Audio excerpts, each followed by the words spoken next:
Selama proses translasional atau proses translasi, terjadi translational pause process.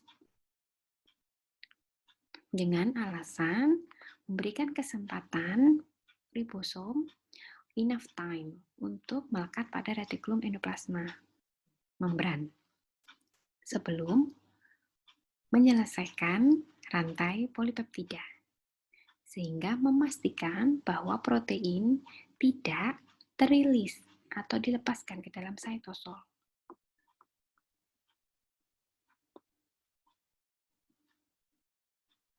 Selain itu, translational pause juga memastikan bahwa protein dapat terlipat sempurna.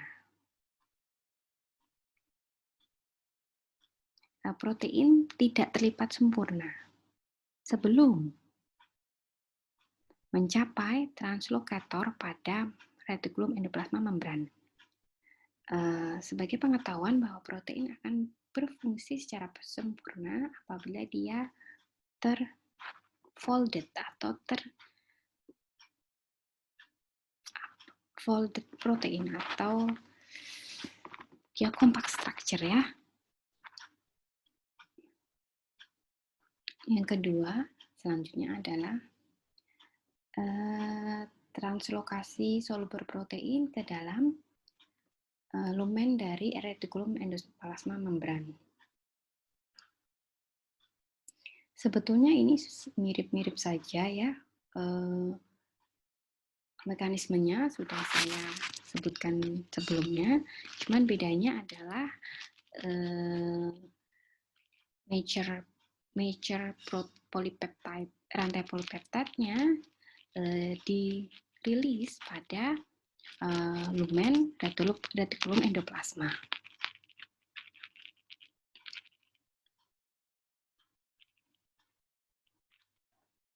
Nah, seperti yang saya sebutkan sebelumnya bahwa protein akan berfungsi atau secara fungsional mempunyai fungsi apabila dia folded atau terlipat. Apabila dia tidak terlipat dengan sempurna, maka dia akan terekspor atau dikeluarkan dari retikulum endoplasma dan selanjutnya akan terjadi degradasi pada cytosol atau sitoplasma.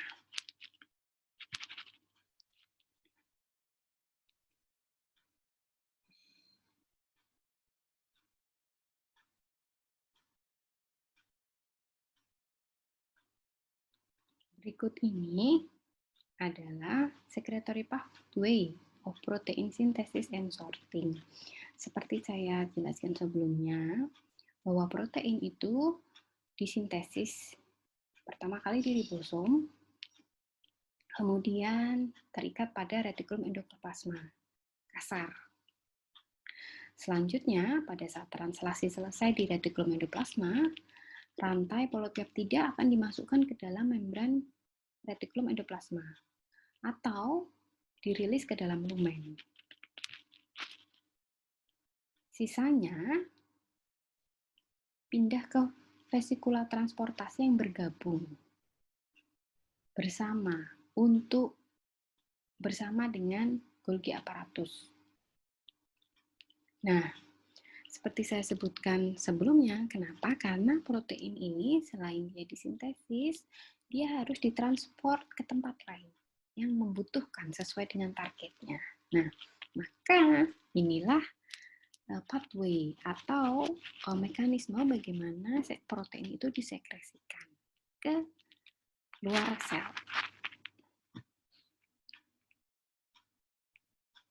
Yaitu pertama, seperti saya bilang sebelumnya, setelah ia disintesis, ribosom memulai sintesis protein, kemudian dia melekat pada retikulum endoplasma, sisanya dia akan ada yang tetap tinggal di membran ataupun di lumen retikulum endoplasma, sisanya pindah ke vesikula transportasi. Vesikula transportasi yang pertama, dia akan bergabung membentuk vesikula cis-Golgi yang baru. Setiap cis-Golgi sisterna dengan kandungan proteinnya secara fisik berpindah dari cis ke permukaan trans. Ya, kita bisa lihat tanda anak panah merah ini dari tumpukan Golgi. Ketika perkembangan sisternal ini terjadi, banyak protein luminal dan membran mengalami modifikasi, terutama pada rantai oligosakarida yang melekat. Beberapa protein tetap akan berada di sisterna trans Golgi.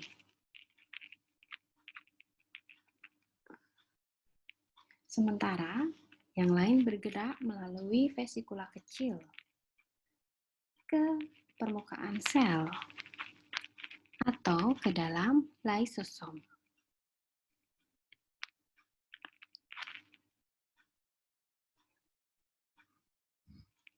Beberapa protein terlarut disimpan dalam vesikula.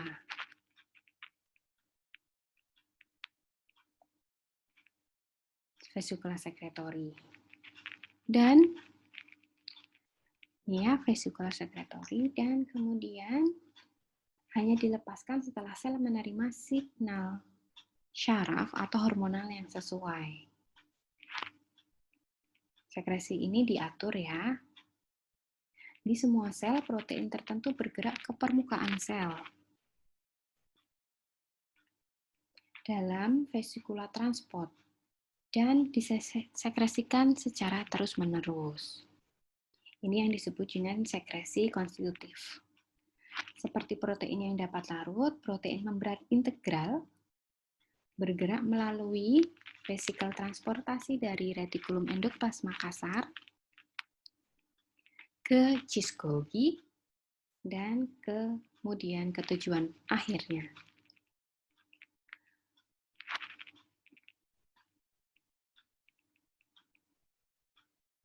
Selain itu, terdapat juga gerakan retrograde,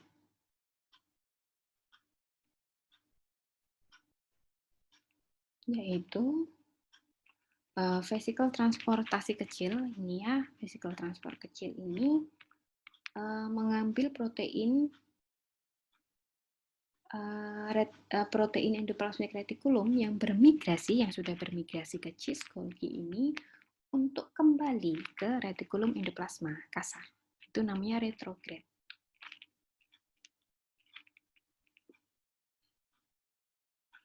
Demikian pula terjadi di cis atau medial ini. Kembali ke retikulum endoplasma.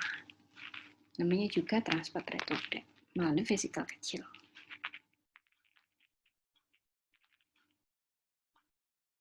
Oke, seperti yang saya jelaskan tadi, pendistribusian protein dari retikulum endoplasma ke cis atau sampai ke trans itu dimediasi oleh melalui vesikel-vesikel kecil. Dan dia dimediasi oleh atau diperantarai oleh COP1 dan COP2. COP1 disebut juga the code protein complex 1 dan COP2 disebut code protein complex 2.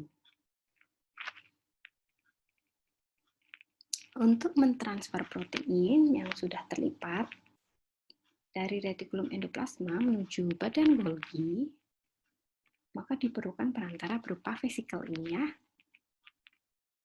yang akan menjembatani antar organel tersebut.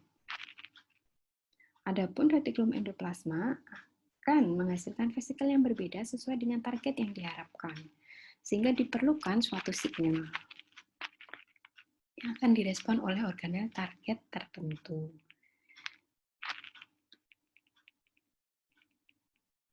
Sebelum ditranslokasikan menuju badan Golgi, maka retikulum endoplasma itu akan mengemas dalam kargo atau sebuah perantara ya, sebuah kargo ya. Kargo diselubung oleh mantel, yaitu disebut dengan COP1 atau COP2, the code protein complex 1 atau complex 2.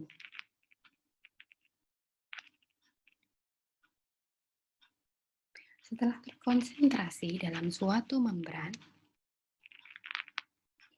di retikulum endoplasma, maka terbentuklah kuncup atau disebut juga dengan padding.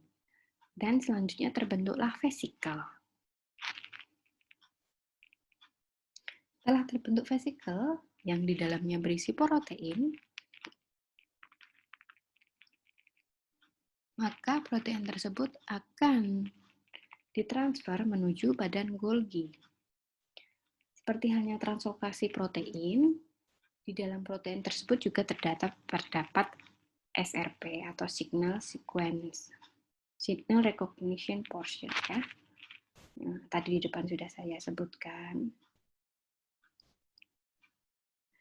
Nah, lapisan vesikel yang tadi itu ada dua, yaitu CHOP2 dan CHOP1. Kalau CHOP2 berfungsi memindahkan material dari retikulum endoplasma ke RGIC.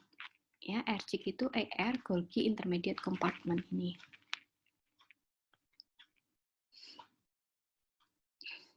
Yaitu kompartemen perantara yang berada antara kompleks retikulum endoplasma dan Golgi.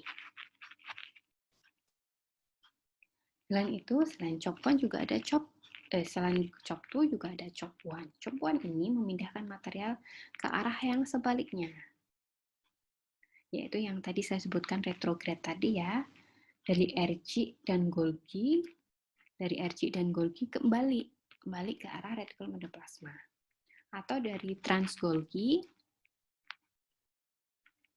ke cis Golgi, ya, dari trans ke cis, juga retrograd ya, menggunakan CHOP1.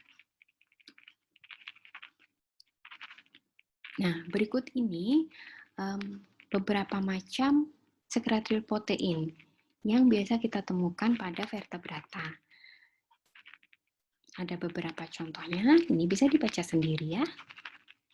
Oke, terima kasih, cukup sekian penjelasan atau sharing dari saya. Apabila ada yang masih belum paham, bisa membaca sendiri di referensi berikut ini. Terima kasih banyak atas perhatiannya, semoga ilmu ini bermanfaat ya. Terima kasih. Assalamualaikum warahmatullahi wabarakatuh.